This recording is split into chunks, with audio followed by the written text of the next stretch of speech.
Então, tenta essa edição. Pela Amazon você deve encontrar. Bom, então vamos lá. Essa posição aí é uma posição saindo já da abertura, né? Tem uma característica já quase ali de meio jogo. E aí nós temos que tentar entender a posição. É isso que acontece no meio jogo. Nós temos que tentar entender. O Steinitz, ele pegou aquilo que meados segunda metade do século XVIII, o Philidor montou ali, criou a escola clássica de xadrez e colocou alguns conceitos que a gente usa até hoje. O que fez o Steinitz? Na segunda metade, 100 anos depois, na segunda metade do século XIX, o que ele fez? Ele pegou e fundou, né, ele, digamos, é o pai da escola moderna. Ele pegou o que existia ali do Philidor, que o Philidor escreveu um livro, Análise do Jogo de Xadrez. Então, ali havia alguns conceitos que são conceitos que a gente usa até hoje. Então, o que acontece? Ele falou um negócio bacana, porque entre essas duas escolas houve a escola romântica. A escola romântica era a escola da força, a escola do ataque. Você ia para cima do adversário e quer pegar a cabeça do rei. Então, se não deu, estende a mão para o adversário e vamos começar outra. É mais o xadrez arte, o xadrez de combinação. Então, o que acontece? Quando nós estudamos ali o Steinitz, ele fala um negócio importante que serve especialmente para o meio jogo. Ele usa uma frase que é o seguinte: toda posição se caracteriza por certos indícios. E exatamente atrás desses indícios, como se fosse um pesquisador aí, nós vamos fazer uma avaliação da posição, a gente vai fazer uma leitura posicional para tentar descobrir indícios. Então, olhando essa posição aí, o que vocês veem de indício? Pode ser para as brancas e para as pretas, porque às vezes o que tem de indício para um lado é diferente daquilo que tem de indício para o outro. Indício seria a característica, né? Então ele fala, toda posição se caracteriza por certos indícios. O que ele quis dizer com isso? Que os caras lá da escola romântica, eles pegavam e faziam aqueles ataques brilhantes. Beleza. Mas frente a um jogador forte que trabalhasse conceitos, que trabalhasse técnicas mais apuradas de defesa, dificilmente esses ataques funcionariam. Por quê? Porque a gente tem que ter um sentido posicional e não jogar a partida só pelo ataque. O ataque surge como consequência natural de uma estratégia bem conduzida. Então, essas características serão o nosso guia para o meio-jogo. Então, o que o Ralph está dizendo aqui? Que elas estão em desvantagem no desenvolvimento, as pretas. Então, nós temos uma característica. Alguém mais vê característica, vê indício nessa posição? E o Ralph está dizendo que tem vantagem material, ou seja, elas têm a desvantagem do desenvolvimento. O desenvolvimento, a atividade de peça, está com as brancas. E o tema das pretas é o quê? Vantagem material. Quando a gente abre o primeiro capítulo do volume 2 do Tratado Geral de Xadrez, do Roberto Grau, não sei se vocês leram isso fez parte da minha formação como jogador, passei a entender o que era o xadrez, e foi o autor mais fascinante que eu já li. Parecia que o cara estava sentado do meu lado, e olha que ele faleceu ali na década de 1940, e eu estudei ele em 1990. 50 anos depois, parecia que o cara estava do lado me explicando como que jogava as posições. A didática do cara é fabulosa. Nós começamos aqui no Brasil, em 1955, com o xadrez básico, né, do D'Agostini. Praticamente ali são 10, 15 anos de quando surgiram essas obras, são 4 volumes do Grau. Então, no volume 2, e esse livro é o que os outros países da América do Sul iniciam o xadrez.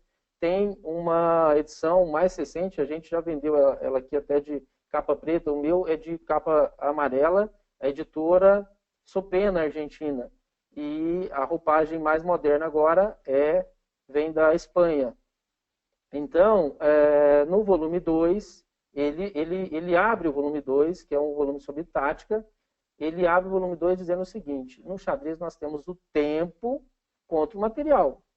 Então, esta posição, quem tem tempos? Quem tem melhor desenvolvimento? As brancas. Quem tem vantagem material? As pretas. Então, o que acontece? Cada um vai valorizar o que tem. Toda posição se caracteriza por certos indícios. Então, o indício das pretas é que tem material a mais. O que eu devo fazer? Devo terminar o desenvolvimento, às vezes até cedendo um peão, às vezes 2, às vezes até 3. E ficando com a iniciativa, por exemplo, entrando com a torre na sétima, ficando com a torre numa coluna. Se eu terminar meu desenvolvimento, mesmo devolvendo material com vantagem posicional, tá bom? Porque às vezes eu não sobrevivo nessa posição mesmo com material a mais. E o branco, o que tem? Ele vai ter que fazer o quê? Então, por exemplo, temos de jogadas. Um dama H5 conjugado com cavalo G5. Pressiona H7. Um torre E1 fica numa coluna semi-aberta, uma coluna aberta. Um torre C1 numa coluna aberta. Poderia pressionar também pela coluna semi-aberta D. Tá vendo? Tem um monte de coisa. O bispo já está tomando D6, cravando o cavalo G7. Então tem um monte de possibilidades das peças brancas que estão melhor desenvolvidas, melhor coordenadas, de buscar alguma coisa ali. O Ralph faz mais um comentário. As pretas poderiam tentar simplificação para resolver o problema do desenvolvimento. Exatamente. Toda vez que eu tenho vantagem, a teoria de explicação de capa branca, nós temos a possibilidade de fazer o quê? De devolução de material. A gente entrega o material, parte do material cedido, é o que move os gambitos, né? Alguém, quando a gente lê lá o xadrez básico, o que eu faço contra um gambito? Qual que é a melhor arma que eu tenho contra um gambito? Aceitar o gambito, está lá no xadrez básico. E faz o quê? Devolve depois, fazendo o cara perder tempo, entortando a estrutura dele. Então, eu, por exemplo, como eu sou um jogador mais do ataque, eu não gosto de aceitar gambito, porque você dá iniciativa para o outro. Eu que gosto de fazer gambito. Muito do meu repertório é baseado em gambito, né? De ceder material para o outro e eu ter ataque. Bom, então é o seguinte. Esta posição agora nós já temos as ideias. O branco trabalha com vantagem, né, de tempos e as pretas trabalham com vantagem material. O que nós vamos fazer agora? Tendo a característica já apontada, nós vamos trabalhar com a possibilidade do quê? Nós vamos trabalhar com a possibilidade agora de lances. Então, se eu fosse jogar de brancas, o que eu jogaria? Agora, vamos pensar de forma concreta. O meio-jogo, então, eu já fiz a leitura da posição, descobri que o branco tem tempos a mais e que as pretas têm material. Então, agora vamos para a questão de ação, né? Nós vamos para a coisa efetiva. O que tem o branco, então? O que o branco pode fazer em termos de lances?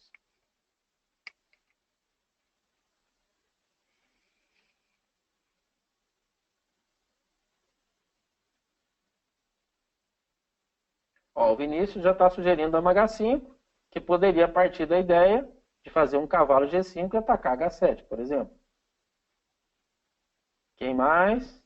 Nesse momento nós temos 12 pessoas conectadas. Vamos lá, pessoal, vamos participar. Bota lance aí, Ralph. Bota lance aí, o Vinícius já colocou. Robinson. O André é muito forte. O André, esses dias eu estava dando uma aula para um aluno de Nova Odessa, ali próximo a Campinas. E estava explicando para ele como que fazia busca no Chessbase 13, através de banco de dados e tal. E apareceu uma partida nossa lá. Uma partida que nós jogamos, deve ser algum mineiro, algo assim. E apareceu uma partida que nós jogamos. Há muito tempo, muitos dos que estão aqui online, né, às vezes não tinha nascido, né? Brincadeira, não faz tanto tempo assim, mas apareceu uma partida minha lá com o André, foi um banco de dados de uma Rui Lopes, do Ataque Central, onde apareceram 9 partidas, uma delas, uma partida nossa. Então vamos lá. Vamos botar lance aí o André. Quem mais? Vamos ver quem mais está conectado. O Lázaro. Diego, vamos lá, vamos participar. O Armando. O Armando achou um lance brilhante, né, na aula passada. No encontro de ontem ele achou cavalo, tomei F7. Lindo lance. Então vamos lá, os que estão conectados. Deixa eu pegar aqui quem mais está conectado. Ó, nós temos o Ricardo, Sebastião, a Vanessa, Lázaro, Diego, Armando, Andressa e o André. Então, vamos participar aí, pessoal. Vamos botar lance. Então, nós estamos pedindo sugestão agora para a gente poder jogar de brancas. Nós já descobrimos uma característica e aí, através dessa característica, o que, que nós queremos?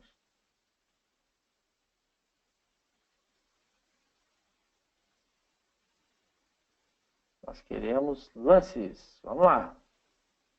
Torre de F1. Andresa, torre de F1. O André está dizendo que essa partida você perdeu na abertura. Acho que foi uma partida mais rápida mesmo. Aquele ataque central é enjoado, né? Um ataque forte que o branco faz. E se as pretas não estão preparadas em termos de lances mesmo, saber a sequência, saber onde posiciona as peças, pode ter problema. O André está com vergonha da partida, mas tá lá, tá no Mega Database. Essa partida eu busquei no Mega Database 2016. E esse Mega Database reúne 6,8 milhões de partidas. Então, nossa partida está lá registrada. Não tem jeito nem de falar que não jogou. Né? Tá lá publicada lá no JustBase. Legal. Vamos lá, Andresa, torre de F1, nós já temos dama H5 só. Ah, Robson, bispo toma D6. Legal. Beleza, bispo toma D6 é a jogada que foi feita na análise, porque não tem a partida, aí só cita a análise. Então, aqui o que nós estamos querendo? Nós estamos querendo atacar cavalinho, ele está cravado, então tema da tática, nós podemos seguir com o ataque em cima. O Ralph falou torre de F8 agora. Ah, torre de F1, né? Ok. Cavalo G5. Beleza, está cravado ali E7. O que eu tenho que fazer para poder resolver o problema dessa cravada, gente? Então, agora nós estamos numa ação em cima de uma leitura que nós fizemos. Nós já descobrimos, né, que as pretas querem terminar o desenvolvimento, segurar o material ali, ou parte dele, e ganhar com o material a mais. E o Ralph deu até a sugestão de trocar as peças. E o branco vai tentar fazer o quê? Vai tentar, com as peças melhor coordenadas, né, com as peças melhor desenvolvidas, com as linhas abertas que nós temos, tentar recuperar o material, ou às vezes até um ataque direto ao rei. Será que a gente vai descravar? Acho que sim, né? Senão poderia fazer dama E2, torre de A1 ou torre de F1 e ter problema aqui com o cavalo. Nessa posição o branco poderia jogar torre de A, E1. Agora eu estou ameaçando dama E2. Ó. E aí nós vamos ter problema de 3 ataques no cavalo e só 2 defesas. Não pode tirar o cavalo porque perde a torre. Né? Então vai ter que tirar o cavalo agora. Para X6 ou para C6. Brancas jogam e ganham. O que as brancas jogam aqui e ganham? O que vocês acham? Brancas jogam e ganham.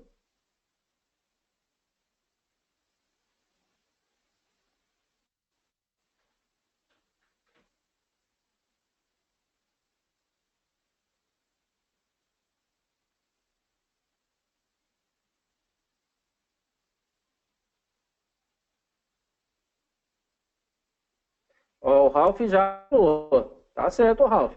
Vamos ver se mais alguém acerta. Isso aí está ligado à tática. Brancas joga e já fecha a partida agora. Não tem mais jeito.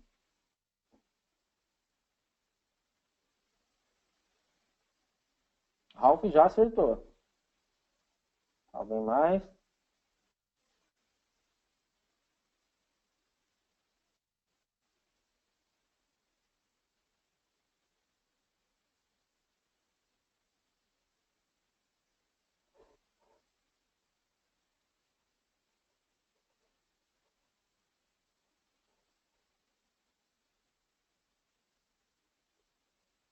Ó, o Lázaro também fez um lance que acertou. O Armando também acertou. Sebastião fez um lance interessante, mas eu penso que só dá empate para o seu lance. Depois eu vou citar. Eu vou começar com ele até. O Robson, o Armando, Lázaro e Ralph fizeram o mesmo lance. E a partida termina aqui, com esse lance deles. O Vinícius está de dama H5 e cavalo G5.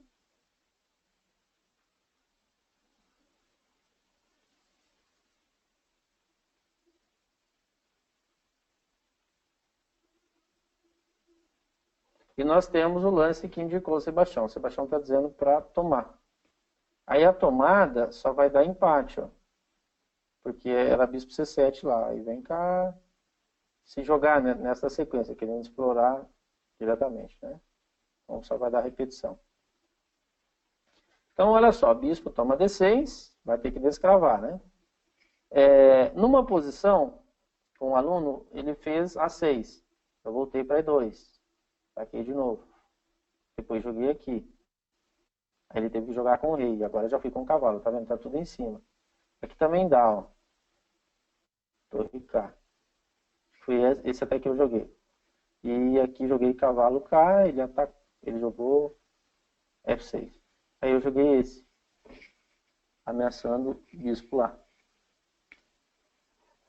Então, esta posição é uma posição difícil. Esse A6 não foi muito bom porque eu ganhei tempo no ataque, né? Não é uma jogada que ajudou. E a dama passou para ataque. Então, torre 8 mesmo. Aí, por que tem que ser esse? Porque se eu jogar a torre de A1, que é o natural, para deixar essa torre para essa coluna aberta ou essa semi-aberta, quando ele tirar e eu jogar aqui, ele toma primeiro, aí dá por tabela aquela posição que o Sebastião falou, né? Então, o que nós temos que fazer? Bispo toma, cravou, descravou.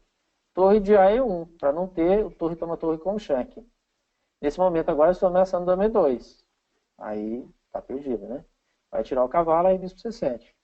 E quando toma aqui, tem torre E8, que é mate, né? Se tira a dama. E se tomar aqui, aí toma lá. Vai acabar ganhando por vantagem material aqui, né? Porque fica dama contra bispo e torre, 2 peões. É o equivalente a dama. Mas vai perder porque as peças não estão jogando, né? As peças estão todas no colo aqui das pretas.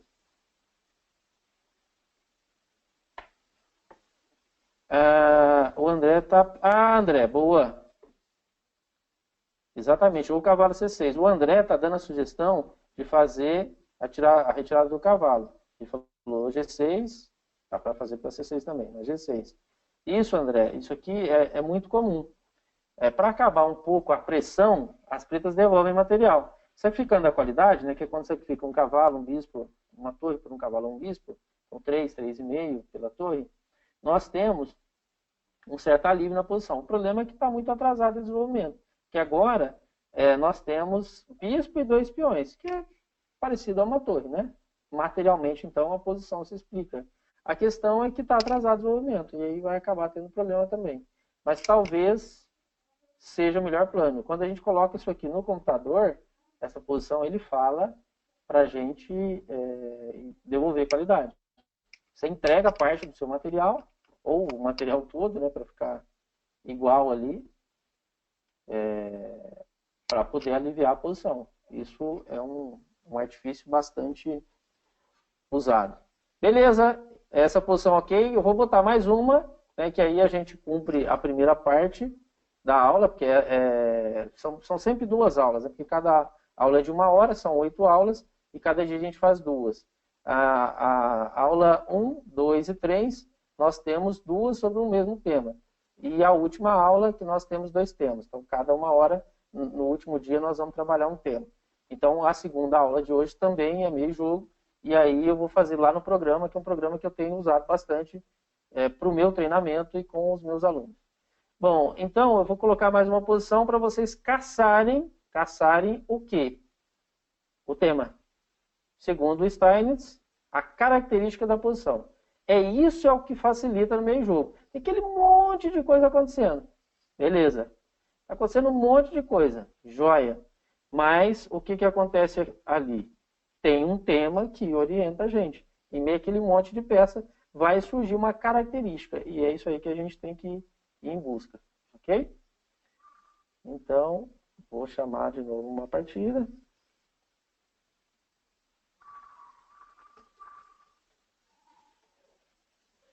Isso, ó, tabuleiro cheio de novo. Vou passar uns lances aqui, uma defesa siciliana. O branco abriu a siciliana ao jogar D4. Quando joga A6 é uma Najdorf. Bispo G5. Aquelas linhas de ataque Richter-Hauser, por exemplo. Pode jogar E6. Os pretas jogaram dama K.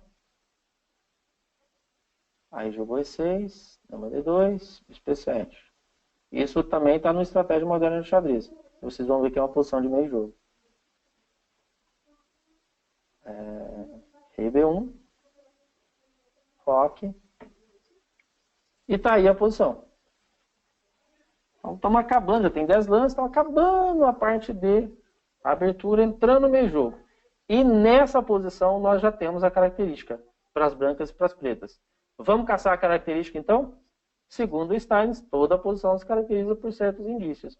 Então, vamos atrás desses indícios. E o indício é o que vai dar a nossa ação aí. Em cima desse indício é que nós vamos montar a nossa ação. Então, quanto mais posições, quanto mais modelos eu conhecer, tanto mais fácil para fazer a minha tomada de decisão. Quanto mais forte o jogador, é claro que vai depender muito de cálculo, né? As posições ficam mais complexas. Eu não sei se vocês acompanharam a Olimpíada hoje. Teve uma partida de um dos nossos jogadores da equipe masculina, inclusive, né, que trabalha aqui conosco, o grande mestre Evandro Amorim Barbosa, uma posição assim linda, linda, linda. O adversário fez um lance fabuloso, você ficou dama por torre e ganhou assim, quase 20 lances depois, valorizando um peãozinho, né, que estava passado na coluna A. E depois ele valorizou um outro peãozinho que estava passado na coluna E. Entrou com uma torre na sede. Foi a luta de dama contra torre, mas tendo outras compensações. Agora, quantos lances vocês acham que eles calcularam ali, né? O Evandro calculou, o adversário dele calculou, para poder cair naquela posição? Então, esta parte de cálculo, é claro que todo o nível, mesmo nesse nível que os caras estão jogando ali, né, os melhores do mundo em Olimpíada, vai ter que calcular. Mas quanto mais forte o jogador, mais ele depende do quê? Da conceituação. Ele trabalha muito no campo das ideias. Imagina, o jogador sai de um torneio e já passa para outro. Tem torneio de 9 rodadas, de 11 rodadas, 3 rodadas. Imagina se ele ficar calculando o tempo todo. Toda jogada tem que calcular, calcular, calcular. Ele se esgota. Então ele trabalha muito com conceituação. Trabalha muito no campo das ideias. Já temos o Vinícius, já temos o André. Então, o André é da posição passada, pegando qualidade. O Vinícius já falou algo que está certo, viu, Vinícius? É isso mesmo. O Robson também já descobriu a característica. É isso. Bacana, gente. Beleza. Alguém mais? Robson, Vinícius. O Ralph enxergou um peão em D6 fraco. Boa. Isso. Exatamente. A segunda parte ele falou exatamente o que os outros falaram. Ué, gente, que beleza! Tanto esta posição como a anterior, vocês conseguiram... Isso aqui é um raio-x, né? Nós estamos fazendo um raio-x da posição para montar uma ação em cima. Aonde tiver indício, onde tiver característica, nós vamos trabalhar. O André está dizendo que as brancas, né, têm vantagem de espaço. Isso é um item importante, né? Quem tem vantagem de espaço tem mais facilidade para manobrar, né? Para manusear suas peças. Ó. Por que tem vantagem de espaço? Porque as peças elas estão colocadas nas 3 últimas fileiras. Ó. O branco já tem peça na 5ª fileira, na 4ª. E então isso está gerando, né, mais espaço. Também tem um peão dentro do centro. Se a gente olhar as 4 casas do centro, ó, esse peão dentro do centro, né, ele ajuda a ganhar espaço. As pretas têm uma estrutura sólida. Só voltar isso aqui para sumir as setinhas e os círculos.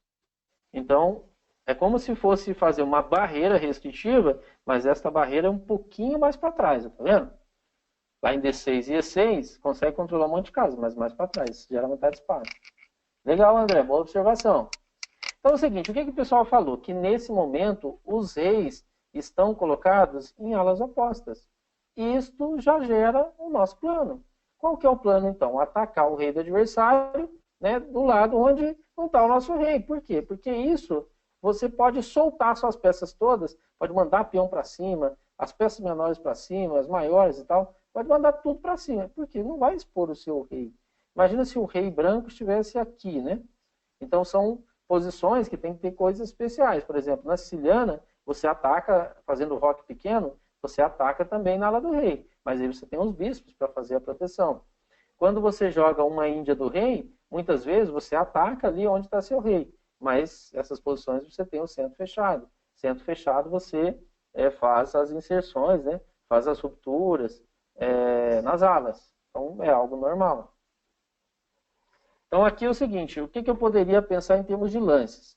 Pessoal, vamos lá, de brancas. O que eu poderia jogar de brancas aqui? Nós já descobrimos que as brancas vão mandar tudo para cima, na ala do rei. E que as pretas vão mandar tudo para cima, mas na ala da dama. Por que isso? Porque a característica é reis em alas opostas.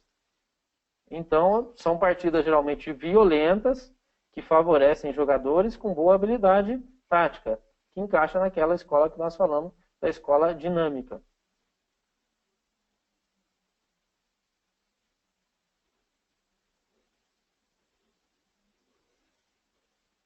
Então agora vamos para lances mesmo, né? Vou fazer o lancinho aqui. As brancas jogam. Eu poderia jogar de brancas.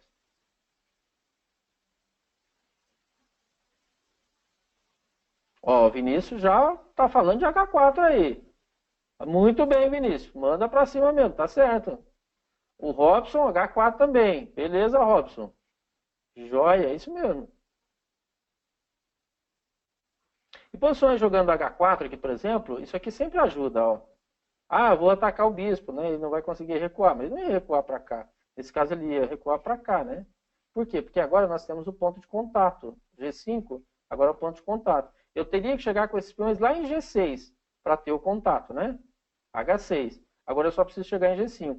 Então aí vale uma regrinha. Toda vez que o adversário ataca você, tente não mover os seus peões na frente do rei, porque senão você antecipa a ruptura que a pessoa vai fazer. Toda ruptura é quando um peão se coloca ali, né, com a opção de tomar. Se ele não toma, você toma. E com isso abre linhas, abre diagonal, abre coluna, abre fileira. Então as rupturas elas são usadas para a gente fazer ataque. O Tal, né, que sempre foi minha referência por ser um jogador de ataque, ele tinha uma frase muito interessante. A frase dele era: dê-me uma linha aberta que eu lhe darei mate. E para isso precisa fazer o quê? Abrir as linhas. Abrir coluna, abrir fileira, abrir diagonal, à custa, muitas vezes, de sacrifício, de peão, de cavalo, de bispo. Então muitas partidas dele tem peão a menos, cavalo a menos, bispo a menos, ele tem peão, cavalo e bispo a menos, ele tem uma torre a menos. Mas aí vocês podem olhar que as linhas estão abertas. É uma necessidade do ataque abrir linhas. E é uma necessidade da defesa deixar as linhas fechadas, né? Quando a gente fala linha no xadrez, gente, não é igual a linha de caderno, não, tá? Linha é o espaço por onde passam as peças. Pode ser vertical, horizontal, diagonal. No xadrez nós temos esse entendimento das linhas serem no espaço por onde as peças passam.